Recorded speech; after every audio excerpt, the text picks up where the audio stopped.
Olá, sejam muito bem-vindos. Vamos falar de redação? Hoje eu trouxe um tema do Enem para vocês. Temos aqui o tema, a proposta de 2020 do Enem Digital, que fala assim: os desafios de reduzir as desigualdades entre as regiões do Brasil. Olha lá, temos um tema bom. Esse tema foi bom, né? Não temos o que reclamar, não. Tem muita coisa para dizer aí sobre essa situação, então vamos começar. Primeiro, vamos começar pelo começo. Temos textos motivadores. Na verdade, para você não ficar perdido, analisa direitinho os textos para conseguir captar ali um direcionamento para esse tema, né? Às vezes o tema pode parecer amplo, pode parecer que eu posso falar muita coisa sobre ele, mas os textos me ajudam a recortar, a aparar essas arestas aí e fazer acontecer. Então, vamos lá para o nosso texto 1. Na década de 1970, o Brasil não era apenas um país pobre. A maior parte de seus municípios era habitada por elevada concentração de pobres e a carência de serviços essenciais generalizada. Então, a gente já tem um aspecto aqui que deve ser observado, né? Que quando a gente fala de um país pobre, a gente fala de um problema que é a carência de serviços essenciais. Nos últimos 40 anos, ocorreu sensível melhora nas condições de vida das cidades brasileiras. A renda per capita aumentou, a concentração de pobres diminuiu e a cobertura de serviços de infraestrutura física, bem como a oferta de médicos e os níveis de escolaridade melhoraram sensivelmente. Entretanto, a desigualdade de riqueza entre os municípios brasileiros permaneceu rigorosamente estável. Então, a gente tem uma situação aí que prevalece, que é a situação de desigualdade de riqueza, né? A gente tem uma alta concentração de riqueza em uma parcela muito pequena da sociedade. A desigualdade territorial da concentração da pobreza aumentou e diminuíram as desigualdades no acesso a serviços básicos de energia elétrica, água, esgoto, coleta de lixo e níveis de escolaridade. Ótimo. Então, a gente tem aí uma desigualdade que aumentou, que é a desigualdade territorial. A trajetória da melhora teve, contudo, marcada expressão regional. Nos últimos 40 anos, ela se iniciou nos municípios mais ricos, nos quais a universalização dos serviços antecede em muito a expansão da cobertura aos demais. A melhora das coberturas nas regiões Sul e Sudeste constitui um primeiro ciclo de expansão para todas as políticas, ainda que com ritmos diferentes para cada política setorial. A melhora da cobertura para as regiões Sul e Centro-Oeste constitui o segundo ciclo de expansão para todas as políticas. Por fim, as regiões Norte e Nordeste são a última área de expansão da oferta de serviços. Então, a gente vê aí que esse texto já traz para a gente uma questão geográfica, né? A gente tem aí o centro-sul do país, o centro-sul, o centro-sul e a região norte-nordeste. Então, a gente vê que essa concentração de riquezas, ela é uma concentração também geográfica, né? A gente tem uma região do país que é mais rica, que conseguiu, né, amenizar, que conseguiu trazer aí os serviços essenciais, distribuir de uma forma melhor, enquanto outra região fica ali marginalizada, né? Não consegue ainda, fica em último plano, como ele diz aqui, ó, é a última área de expansão. Então, a gente vê que há uma questão centro-sul, norte e nordeste. Então, no nosso texto, a gente pode trazer essa comparação? Pode, né? Quando a gente fala das desigualdades aí, o nosso tema, o desafio de reduzir as desigualdades, a gente tem que falar dessa questão territorial, dessa questão ali de regiões em que uma região ainda está muito mais precária em relação à outra. Então, a gente precisa trazer esse recorte também. Texto 2. Produto Interno Bruto, PIB. Participação das grandes regiões do PIB, porcentagem, né? Então, o Norte, 14,89%, o Nordeste, 3,08%, o Sudeste, 2,29%, o Sul, 4,14% e o Centro-Oeste, 9,09%. Então, você vê que essa parcela aqui tem uma concentração muito maior, muito mais expressiva aí, né, da participação das regiões no PIB. Essas regiões participam muito mais do que a região Norte e Nordeste. Você vê ali que o Centro-Oeste ainda está um pouco em baixa, né? Você vê que a maior parte se concentra aqui no Sudeste. Em relação ao Norte e ao Centro-Oeste, você vê que o Norte é ainda mais, mas você tem uma desproporção aqui, ó, peraí que eu risquei ali em cima. Pode ficar mais difícil da gente enxergar. Aqui, ó, temos ali menos 4,14, menos 2 e aqui 14. Então, você vê que aqui, ó, a concentração é muito maior. Então, a gente vê que há a perda e a falta de uma proporção, de uma distribuição igualitária. A gente consegue ver aqui essa participação nos PIBs, em que a variação aqui, ó, de 2002 a 2011, você vê que há uma queda, mas que ela continua muito estável, que você não tem uma grande variação, você não tem uma redistribuição, né? Você vê que esses dados, eles trazem uma estabilidade nas estatísticas. Não há um aumento, não há não há um aumento nem uma diminuição significativa. Índice de Desenvolvimento Humano, IDH. Então, temos ali, em azul, de 0,8 a 1, né? Em verdinho aí, de 0,7 a 0,799, 0,6, 0,5 e 0,00 a 0,49.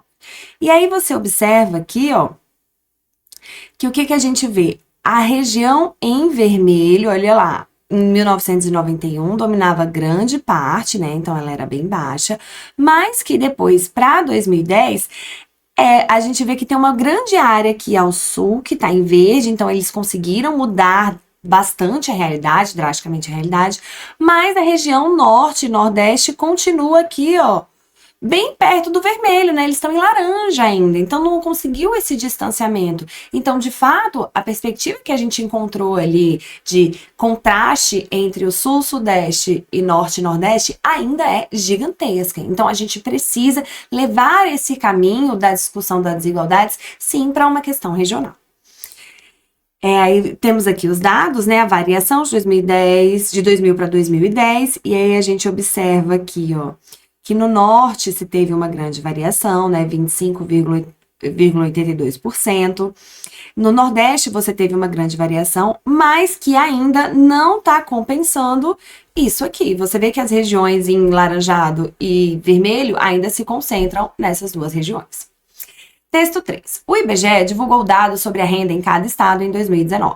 A pesquisa mostrou uma disparidade grande entre as diferentes unidades da federação. Distrito Federal, São Paulo e Rio de Janeiro aparecem como locais com maior rendimento domiciliar per capita. Olha lá, Centro-Oeste e Sudeste. Além de mostrar as distâncias entre cada estado, os números do IBGE revelam disparidades expressivas entre as regiões brasileiras no ano de 2019. Em especial, fica evidente o menor rendimento por pessoas em estados das regiões Norte e Nordeste. Você vê que todos os textos eles estão falando mais ou menos a mesma coisa, né? Eles trazem muito, eles reforçam muito esses dados pra gente, eles alimentam essa percepção da diferença entre as regiões. Todos os estados das regiões Norte e Nordeste tiveram rendimento per capita menores que os estados da região Sul e Sudeste e Centro-Oeste em 2019. Isso significa que os 16 estados do Brasil com menor renda domiciliar per capita foram os 16 estados pertencentes às regiões Norte e Nordeste. Da mesma forma, as 11 unidades com maior rendimento em 2019 são as que compõem Sul, Sudeste e Centro-Oeste. Então, quando a gente fala do desafio de reduzir a desigualdade, a gente tem um foco, a gente tem um lugar onde agir, né?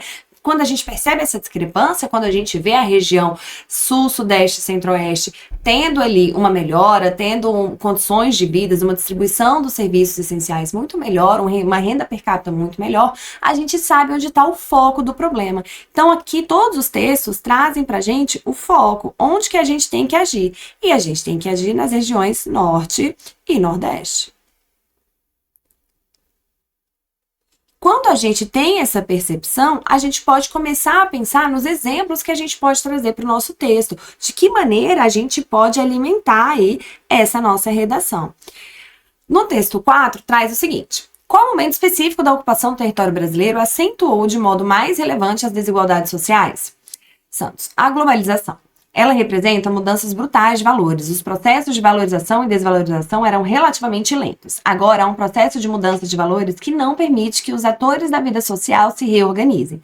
Até a classe média, que parecia incólume, está aí ferida de morte. Então a gente vê que tem um aspecto aqui, tem uma causa, né? O modo, as desigualdades, a globalização é a nossa causa aí. Você vê que ela acentuou isso. Pode ser trazido pra gente, sim. Deixou tudo isso muito rápido, né? Essa mudança de valores aqui, ela se tornou mais rápida. Em O Brasil, o senhor diz que a globalização agrava as diferenças regionais brasileiras. Até que ponto ela também integra? Ela unifica, não integra. Há uma vontade de homogeneização muito forte. Unifica em benefício de um pequeno número de atores. A integração é mais possível do que era antes. As novas tecnologias são uma formidável promessa. A globalização é uma promessa realizável e a integração será realizada. Então, a gente tem aí que é diferente você unir de você integrar. É uma nuance sutil aí de diferença de sentido, né? Mas isso quer dizer que tornar todo mundo unido não quer dizer que todo mundo faz parte, que todo mundo consegue participar disso aí, consegue integrar. Então, a gente vê que o nosso objetivo é justamente uma integração. Propostas de redação. A partir da leitura dos textos motivadores e com base nos conhecimentos construídos ao longo de sua formação, redige um texto dissertativo argumentativo em modalidade formal da língua portuguesa sobre o tema o desafio de reduzir as desigualdades entre as regiões do Brasil, apresentando uma proposta de intervenção que respeite os direitos humanos, selecione, organize e relacione de forma coerente e coesa argumentos e fatos para a defesa de seu ponto de vista. Então, beleza, temos um problema aqui, já sabemos. Quando a gente fala em desafio, a gente sempre está falando em problema. Por que o Enem traz problema para a gente? Porque ele quer que a gente resolva, ele quer que a gente elabore uma proposta de intervenção. Então, ele quer que a gente resolva um problema. Por isso que ele traz esse problema para a gente. Esse problema, ele tá ali na questão da desigualdade. Que desigualdade é o quê? Diferença. Quais diferenças são essas, né? O que eu posso trazer como diferença? Então, a gente tem aí diferenças que são econômicas, a gente tem diferenças que são educacionais.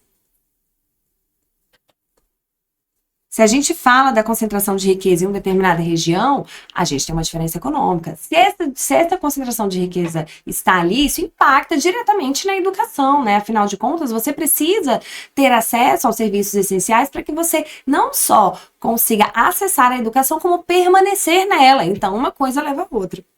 E temos também uma desigualdade na questão da saúde, né? São 3 aspectos aí da desigualdade que você pode abordar na sua redação. Então, você vai olhar os dados, onde estão as melhores escolas, onde estão os melhores hospitais. Você vai ver que há uma concentração, sim, em áreas em que há uma maior concentração de riqueza. Que essa medida não é uma medida a partir de uma necessidade, e sim a partir de uma renda, né? É uma questão econômica. Então, a gente pode trazer para a nossa redação, para ilustrar essa desigualdade, tanto as questões econômicas, educacionais, como de saúde. Deu para ler saúde ali? Deixa eu reescrever, porque, né, ficou um pouco borradinho aqui. Então, a gente pode trazer, a gente pode ilustrar, isso pode sim fazer parte da nossa redação. Vou colocar aqui do lado. Aí, pronto, ótimo. Beleza, e agora, o que eu posso trazer? Primeiro que a gente sabe que se a gente está falando de Brasil, é óbvio, é senso comum que ele é um país desigual. Então, isso é uma afirmação, isso você traz. E essa redução da desigualdade, ela não é fácil, por isso que ela é um desafio. É um desafio que precisa ser resolvido. Por que ele precisa ser resolvido? Olha lá o nosso repertório. Porque a nossa Constituição Federal, em seu artigo 6º, ela traz para a gente os nossos direitos sociais. Isso quer dizer o quê? Quer dizer que a gente tem sim direito à educação, a gente tem direito à saúde, a gente tem direito a lazer, a trabalho.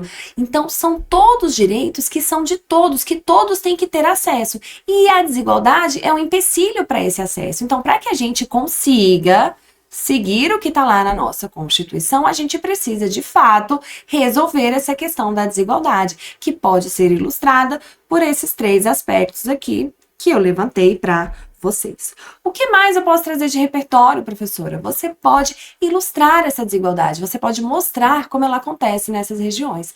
Para isso, claro, você tem ali, ó, mais um para você, nossa obra Vidas Secas, De Graciliano Ramos. De que maneira ela faz isso? Lá nós temos a história da família de Fabiano, né? Fabiano, sim, a Vitória, seus 2 filhos, eles estão justamente nesse processo de migração. A desigualdade faz com que as pessoas migrem, né? Faz com que as pessoas vão em busca de melhores condições de vida.